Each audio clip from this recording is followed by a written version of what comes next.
Hello, my name is Olena Kleiner and you are now here in our YouTube channel OpenHorizons. And we have a special guest with us today, Luis Gómez-Ojero Martínez. Yes.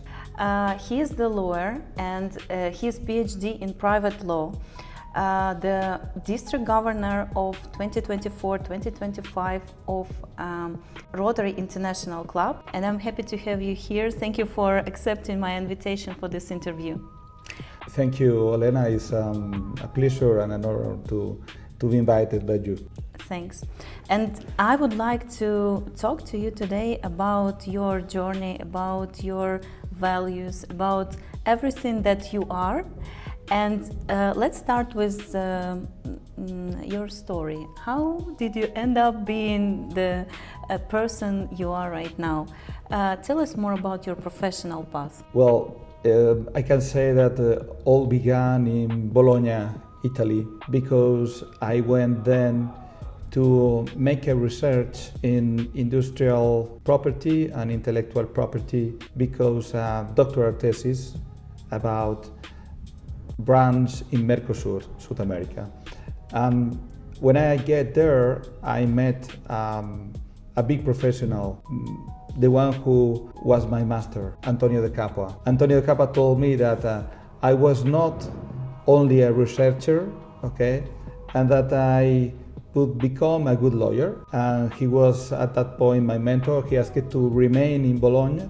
And I began to work helping Spanish companies in Italy, which made investments at that time. After that, I became a member of the board of the Chamber of Commerce in Italy as part of my marketing for gaining clients for the law firm in Bologna.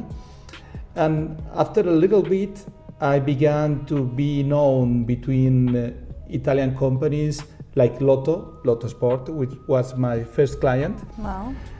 And I had the willing for coming back to Spain and open a law firm, which is the actual firm is called Gómez-Ojero Law Firm Abogados. Amazing. And what was the beginning? How did you start? And how your firm grow? From which clients to which level of companies right now? Let's talk about that. Yes, I must say that the beginning was a little bit hard because at the beginning I didn't know how was going to be the opening of the law firm, and I wanted to make at the same time a master in international advocacy in the San Pablo University. So for explaining the difficulty is like you in the morning you are in the law firm with the clients and you go for litigation to the tribunals, and after 4 o'clock you go to the master every day for a year till 10 p.m.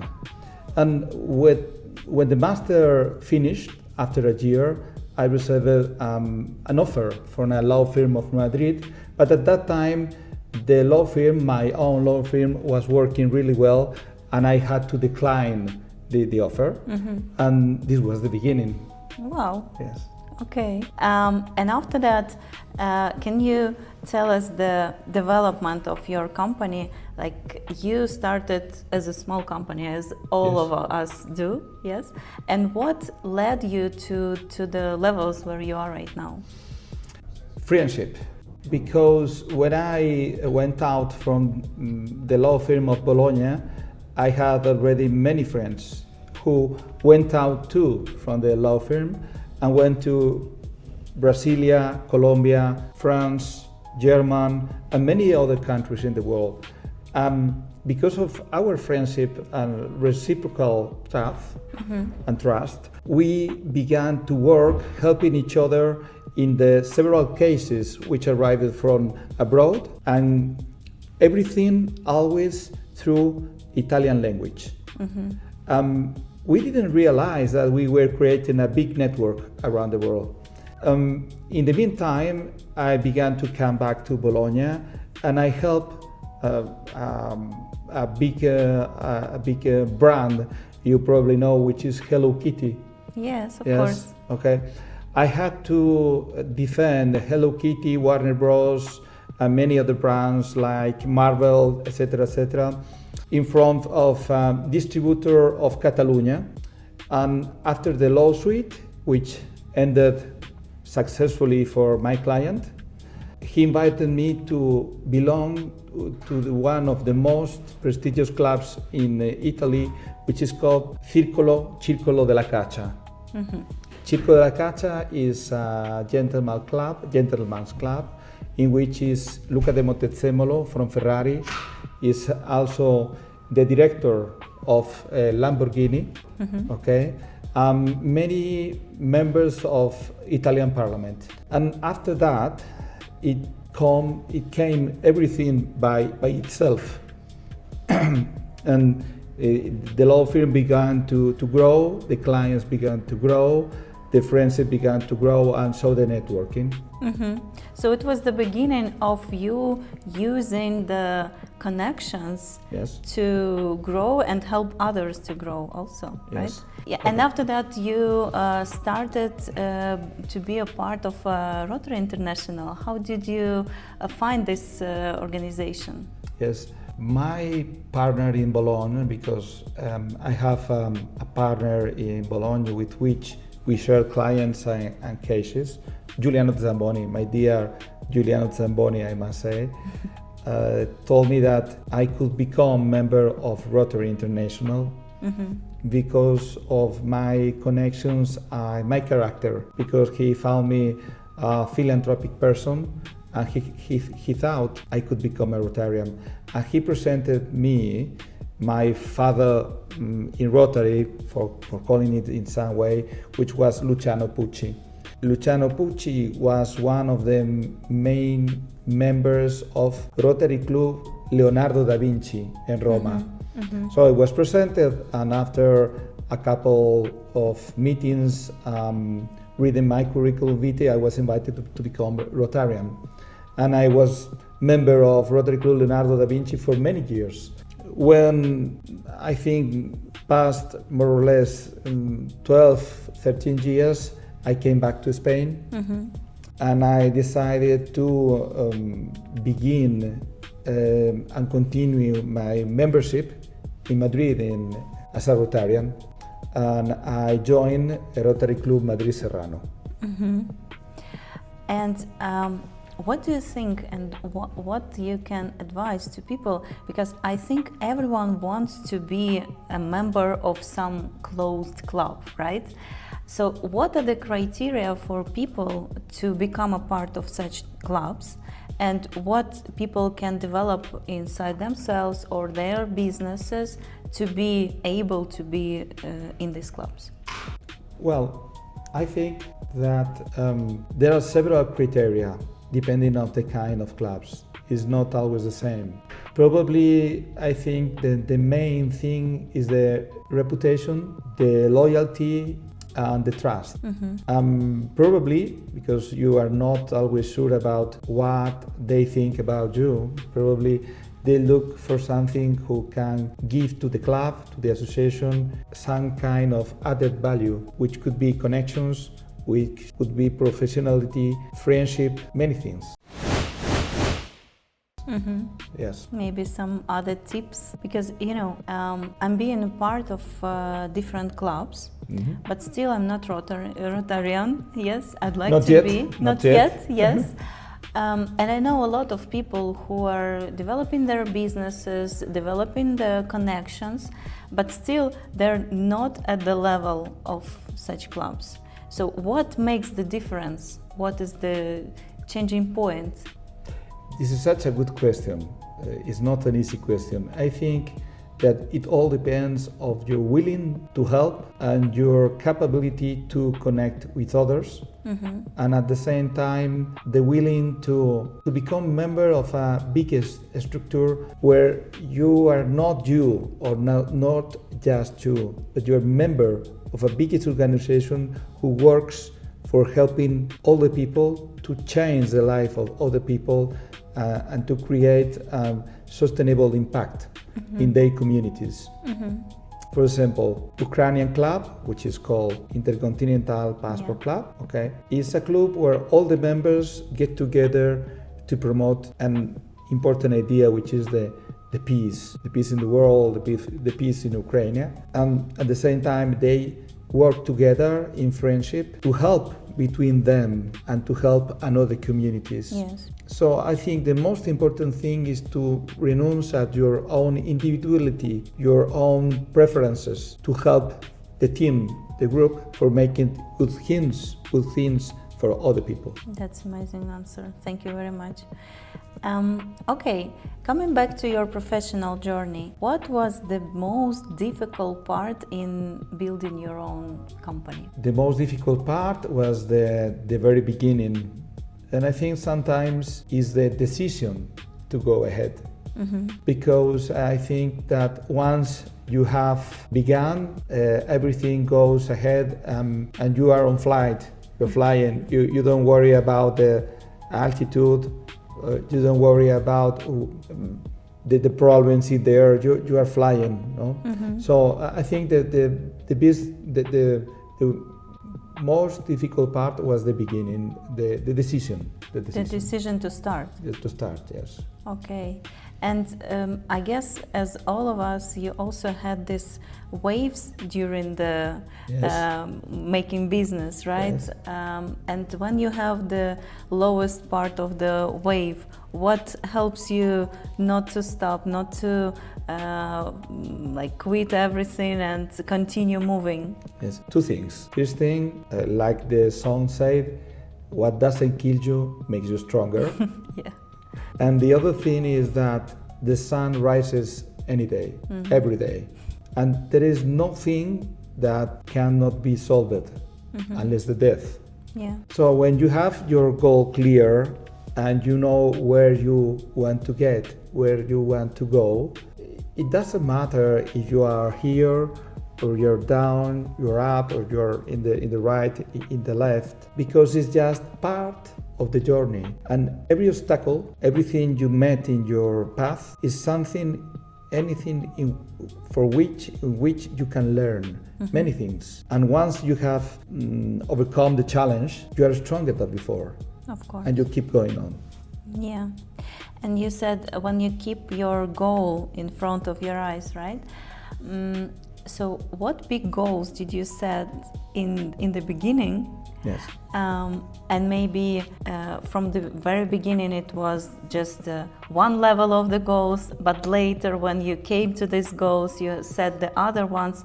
Maybe you can share with us some challenges that you set in front of you to reach the next level. Yes. I remember when I was in Salamanca, in the first event about international cooperation I have ever been, the first one. I think I was perhaps 20 years old, yes. I say to myself, I would love to become diplomatic or to be part of the international world for helping around the world the people finding solutions, for example, for Africa, solutions for the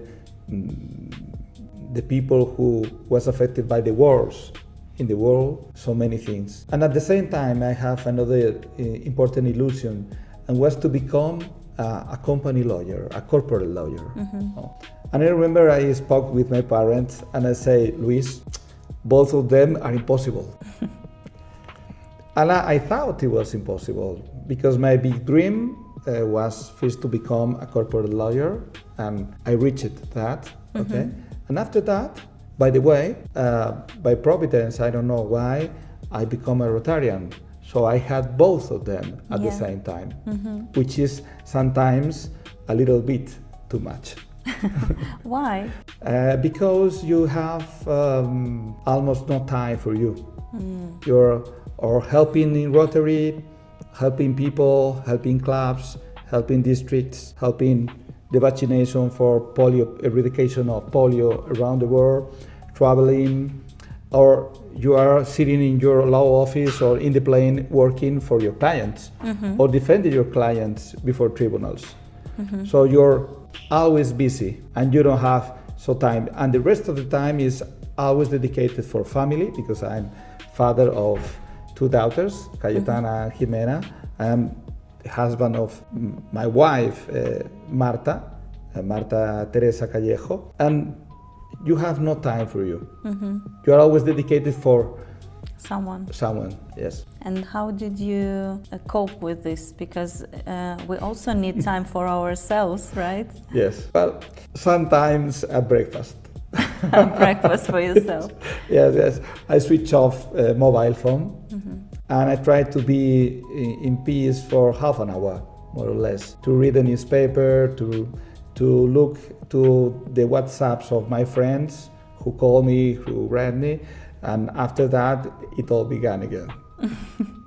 Okay, so you became a lawyer, you opened your own company, then you became a Rotarian, and then you joined Madrid's Rotary Club, right? At what point you realized that you're not only the lawyer, but someone who makes the real impact? Well, I think it probably happened without my knowledge.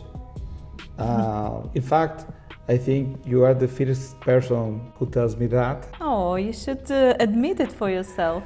It could be, but I think something changed at any point, because when you are more than a lawyer, because you are involved in helping people, you participate and you go and to another kind of meetings, and you make a speech, you deliver a speech for things which are different of the profession of lawyer.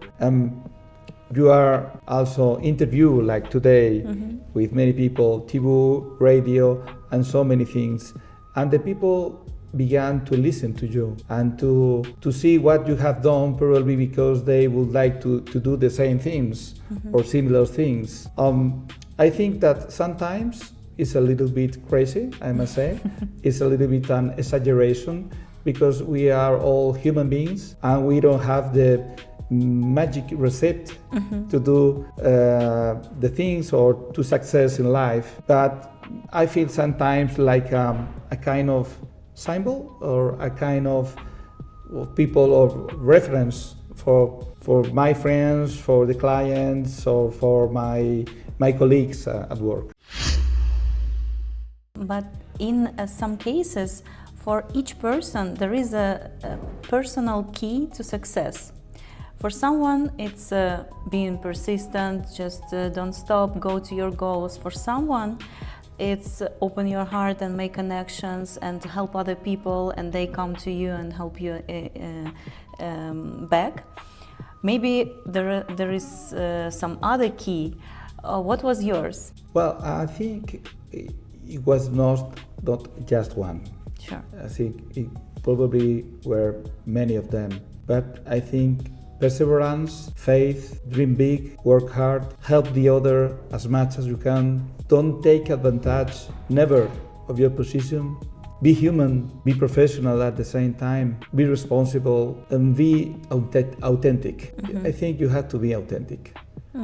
Because if not, you cannot show the others who you are. Sure.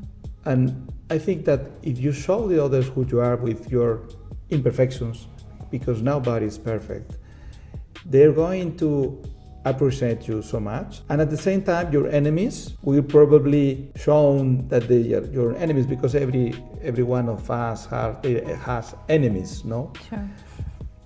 Because you cannot be neutral the whole life. You have to be yourself, and you have to be worried about how to help your clients, your people, your family.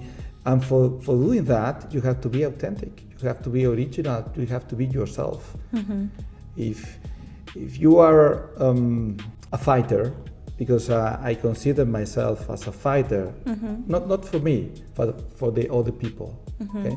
To solve the problems for the people who need to be helped, and to solve the problems for my clients. Okay, so you mentioned several keys. What were yours? All of them. All of them. All Great. of them. Good. And then let's say you choose your big goals, right? And what helped you to be brave enough to follow those dreams and go to those goals? Because sometimes you can set up such a huge goals that you look at your present level and you understand, I don't know how I will get there and if I will even manage to go there. Yeah. So what gave you the braveness to go to your big goals? Probably the word given, and the conviction that once you begin a path, you have to end the path. Mm-hmm. Like everything in the world. So you cannot quit, never. You have to go until you yes. reach the goal. Yes. That's a very good approach. Thank you. Great. So what would you advise to other people who are just beginning their path and they really have those huge goals, they're going to them? In terms of your experience or your connections and your building the community, what would you recommend them to do? First of all, to know clearly what they want, where they want to go and which are their targets, how they are going to do that, and to be really responsible about the path they choose, because they have to know perfectly that there are going to be good times, bad times, that they're going to need to overcome and to superate many challenges in the path. But if they have clear which is their way and their passion, because you have to keep the beginning of the passion, and the passion of the beginning since the beginning of the path until the end, and know that once you have going ahead, you will have step by step a kind of expertise, which is going to help you so much, and that at a certain point you will become stronger than before. I think that the most difficult thing is to keep the level you have reached, because once you are at a certain level in the mountain, and this is something that everybody knows, you are going to suffer a kind of loneliness. Yeah. You are the owner of your decisions, and nobody is going to help you or to let you know how to solve your own problems or your own challenge. So you have to be focused in the way, in how to get to the way, and be perseverant, and know that it's not every day easy to go ahead. So acceptance of this loneliness, it's a very interesting part. In your case, what do you choose? Like, I guess you accepted, right, this fact, and you chose to be self-sufficient enough, right, to rely on yourself more, but at the same time connect with other people. Yes. To help them and sometimes to receive the help. Yes. I have to clear that one thing is how do you have to manage your own challenge, which is an interior challenge, how you have to manage the challenge of the life, in the work, in the law firm, which is different because you work with other people, you work in team. From this point of view, the main thing is to choose a good team, to speak every day with your team, to keep an eye of them, to help them to reach the goal, and to delegate, to be really self-confident about what you have chosen. The people is in your team. You have to give them freedom also for work. You cannot be every day looking after them for see if they are going right or wrong. You have to train them, you have to teach them, and you have also to listen them, because we all learn even from the people who has just begun, because sometimes they have really good ideas. So I think you have to work on team, understanding that you can learn every day from anyone in the life. Yeah. When we met 2 weeks ago, we had a very interesting discussion about the approaches, how we choose people for everything in our life, for the work together, for building friendship or connections. Could you tell us more about your approach and your values which you search in other people, and finding those values you connect with people? Well, I look for a little values in the people. I look for honest, trust, and loyalty. I think that these are the three pillars of the life. If you're surrounded of people which is loyal, in which you have trust, that is strong enough, you are sure that you're going in the good way. I think these values are essential because you can be funny, you can be serious, you can be many things, but loyalty and honesty are the main things in the world to be safe and for the rest to be safe with you too. Sure, I totally agree.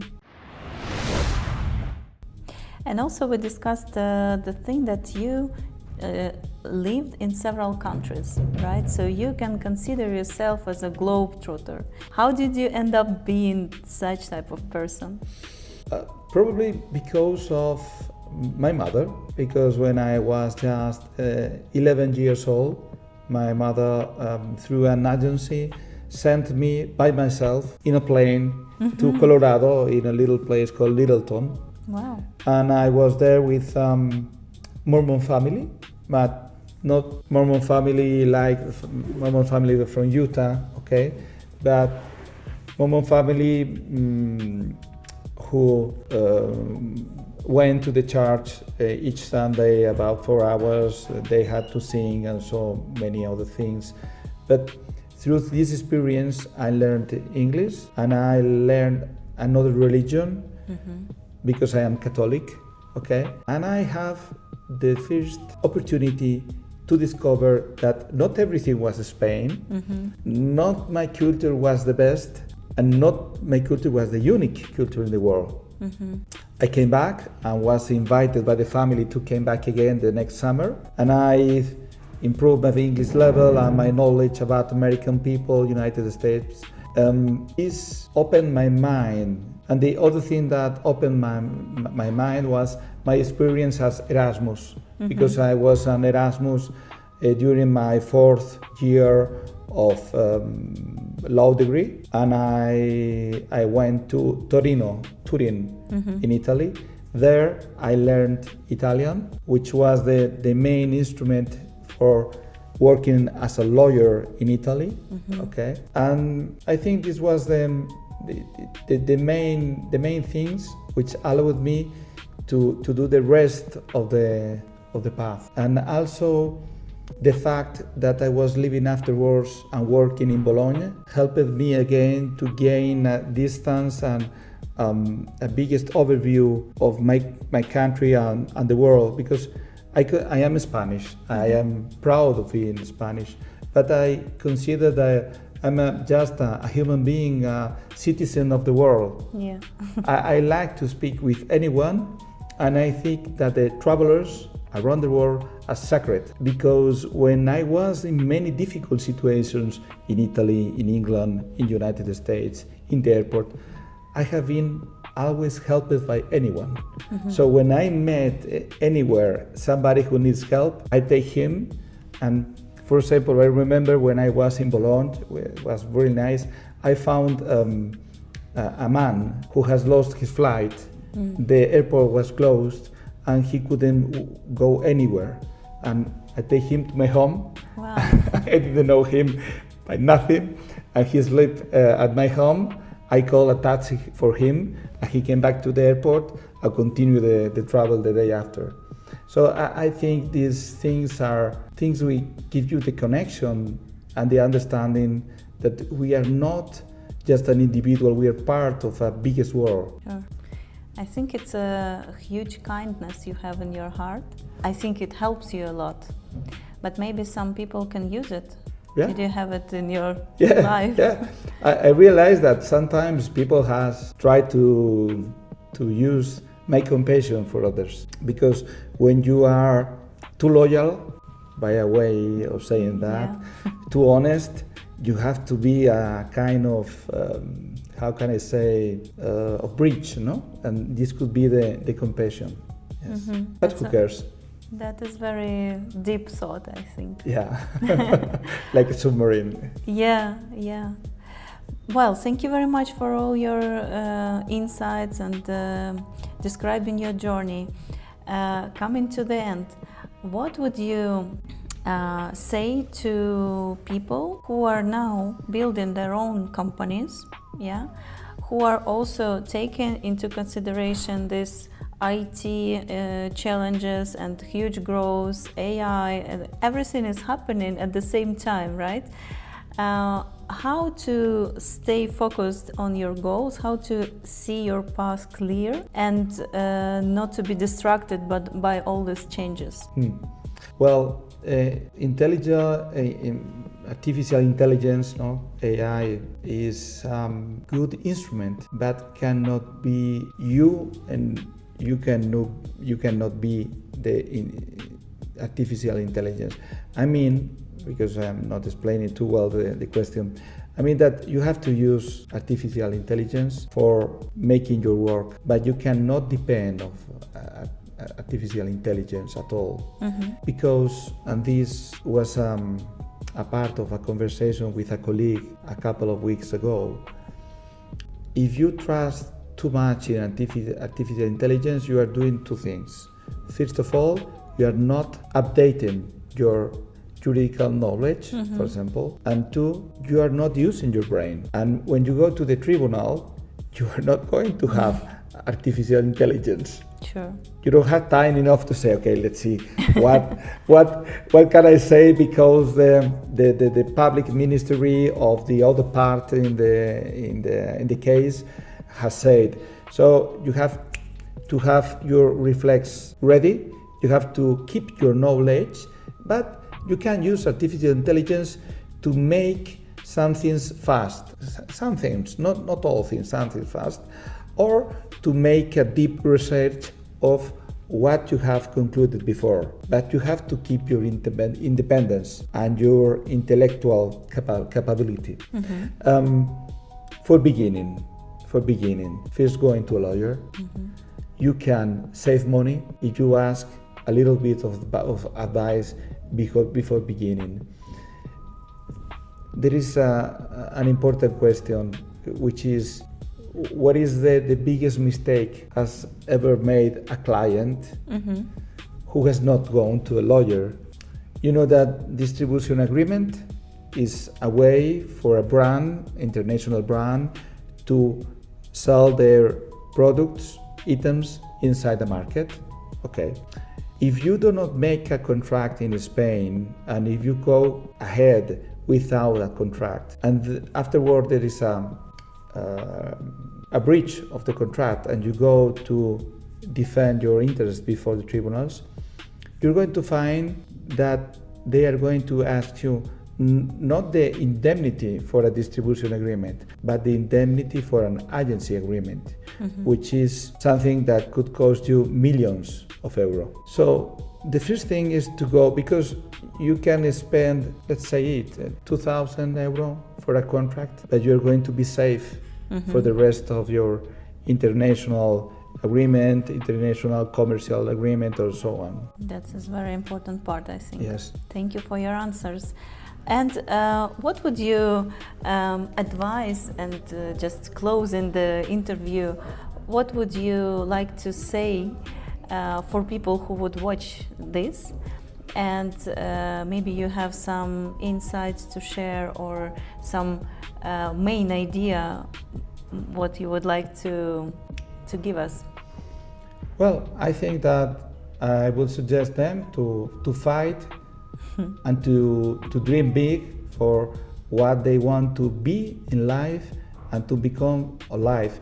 Because success, which has many definitions, is not the same for all. Okay, because I think there are many kinds of success, is what you want to become and to do in your life with coherence and with responsibility And the main thing for succeed in the life is the willing. I think it does not depend of the character, does not depend of the person. It depends of the willing. So if you want to become and you want to do, just you have to make it possible and go ahead.